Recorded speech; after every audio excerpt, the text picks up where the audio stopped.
Monsieur Rateneau. Merci Madame la Présidente. Pour nous, la France Insoumise, l'omniprésence du concept d'Occident dans la réflexion géostratégique est un grave problème. Il empêche de réfléchir librement. Ce mot vise à rendre évident des rapprochements et des alliances qui n'ont pourtant rien de nécessaire et qui surtout ne devraient pas être exclusifs. Il est important de rappeler que la France n'est pas une nation occidentale. Elle est présente sur les 5 continents. Ses citoyens ont toutes les couleurs, toutes les croyances, parlent un nombre immense de langues. Elle ne fonde son action internationale sur aucun a priori ethnique ou culturel, mais sur des critères politiques et légaux. La notion même d'Occident est elle-même sujet à caution.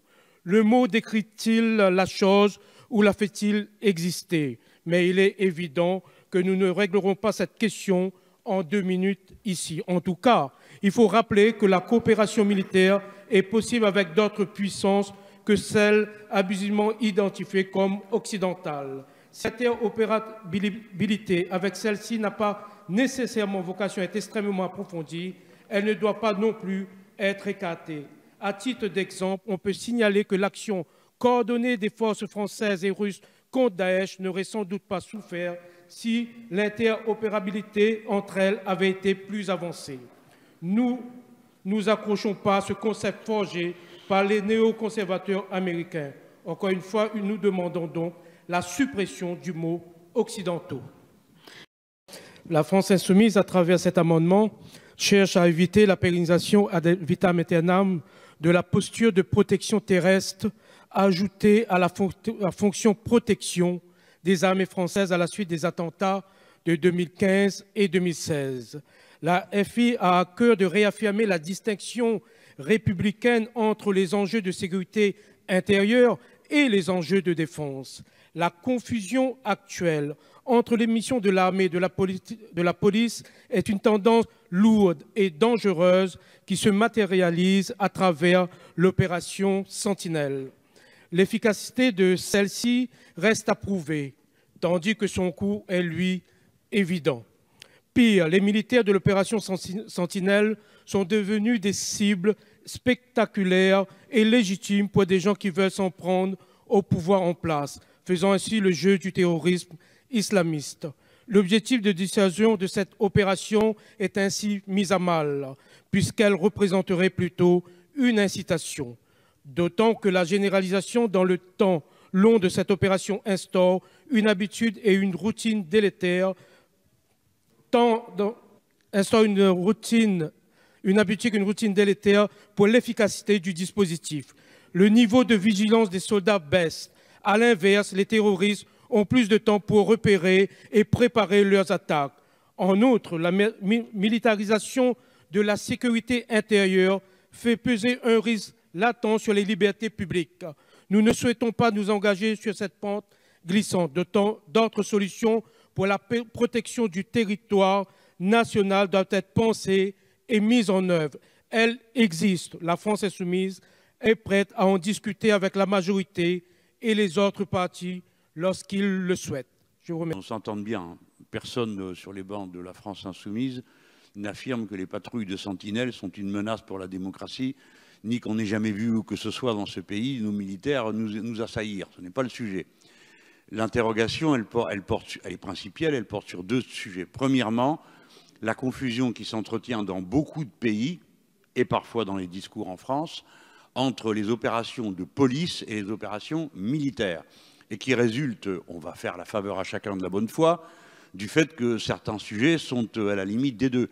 Par exemple, un projet d'attaque terroriste d'actes terroristes peut aussi bien être analysé comme une opération militaire, souvent elle se dote de moyens militaires, que comme une opération qui se traite par des moyens de police. Il y a donc 2 doctrines sur le sujet, et rares sont ceux qui les mélangent. Donc premièrement, nous nous disons, nous ne voulons pas mélanger les 2. D'accord? C'est un choix, c'est un raisonnement. Je ne dis pas qu'il est simple à manier en toutes circonstances, mais c'est une certaine idée de la protection de la sécurité intérieure. Et deuxième élément, c'est l'utilité réelle dans la lutte qui est menée des patrouilles Sentinelles, qui sont un coût fantastique pour l'armée.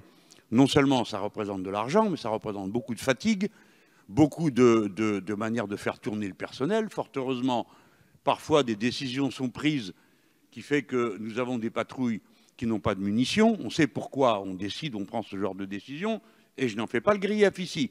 Mais je veux dire que les hommes savent qu'ils sont dans une démonstration davantage que dans une action. Donc, sur le plan des protections qu'assument les patrouilles sentinelles, je comprends qu'on puisse penser que c'est une bonne chose et qu'il faut continuer, mais entendez qu'il y en a qui pensent que ce n'est pas une bonne chose, que c'est épuisant pour les forces armées, que c'est à côté de leur mission, car en réalité, aucun d'entre eux ne mènerait autre chose que des actes d'autodéfense, parce que vous savez que le principal résultat, c'est qu'ils ont été pris comme cible. Merci, Monsieur Mélenchon. Je vais donc mettre aux voix cet amendement numéro 11 qui a reçu un avis défavorable commission et gouvernement. Qui est pour? Qui est contre? Amendement rejeté. Alerter sur le surinvestissement technologique qui, d'une force, pourrait très rapidement devenir une grande vulnérabilité et une faiblesse de nos armées. Quand on pense que tous nos armements doivent être interconnectés, que prenons l'exemple du système Scorpion par exemple, que sur un même champ de bataille, plusieurs véhicules doivent pouvoir communiquer entre eux pour pouvoir être opérationnels à pleine puissance et être totalement efficaces, cela interroge à l'époque des menaces cyber où une simple attaque pourrait rompre cette interconnexion, rendre inopérants ces systèmes interconnectés et donc rendre totalement inutile, voire contre-productif, des investissements très importants, des maintiens en conditions opérationnelles exorbitants, alors qu'un matériel robuste, un petit peu moins connecté, aurait pu remplir les mêmes objectifs à des coûts moins importants et avec beaucoup moins de retard dans les livraisons que peut connaître le programme Scorpion. Merci, Monsieur le député. Monsieur le rapporteur, vous avez la parole. Oui, merci, Madame la Présidente. Les surinvestissements, et par exemple Scorpion, c'est déjà un atout. C'est un atout pour l'efficacité de nos soldats, c'est un atout pour la protection de nos soldats, et c'est un atout pour l'opérationnalité de nos soldats. Donc, alors, ne transformons pas cet atout comme risque. Et c'est pour ça, puisque vous avez cité des faiblesses dans tout ce qui pourrait être attaqué au niveau connectivité, etc. C'est pour ça que dans cette loi de programmation militaire, sans parler de cyberarmée, Monsieur le Président Mélenchon, on fait un gros effort d'investissement humain, technologique, de recherche sur la cyber pour justement que quand ces dispositifs connectés seront mis en œuvre et seront opérationnels, il n'y ait aucun risque d'intervention ou d'interférence avec des éléments qui pourraient nous nuire. Donc un avis défavorable, même si je comprends la problématique que vous soulevez dans cet amendement, Monsieur Lachaud. Si on est dans une course à l'armement, le surinvestissement budgétaire nous guette. C'est comme cela que les Américains sont venus à bout de l'URSS. Nul n'est besoin de le rappeler. Mais si on en revient à la question de Scorpion, par exemple. Non, Scorpion n'est pas un atout, parce qu'aujourd'hui, Scorpion n'est pas là. Scorpion n'est pas là parce que nous avons voulu un programme très compliqué, alors que nous nous serions satisfaits de véhicules blindés, réellement blindés, au Sahel, aujourd'hui, ça serait peut-être plus utile. Et quand vous nous dites que vous accélérez le programme Scorpion, c'est vrai, vous le proposez. Sauf qu'aujourd'hui, les matériels Scorpion ne sont toujours pas accrédités DGA et nous ne savons pas quand ils vont l'être. Donc nous ne savons même pas si techniquement les industriels seront en capacité de suivre le programme que vous leur demandez de suivre. Mais, et cela est un vrai problème, nous ne pouvons pas toujours nous dire que la biotechnologie va résoudre tous nos problèmes parce que le risque zéro dans le domaine cyber n'existe pas. La résilience est fondamentale, mais le coût de ces investissements technologiques par rapport aux besoins n'est-il pas disproportionné ?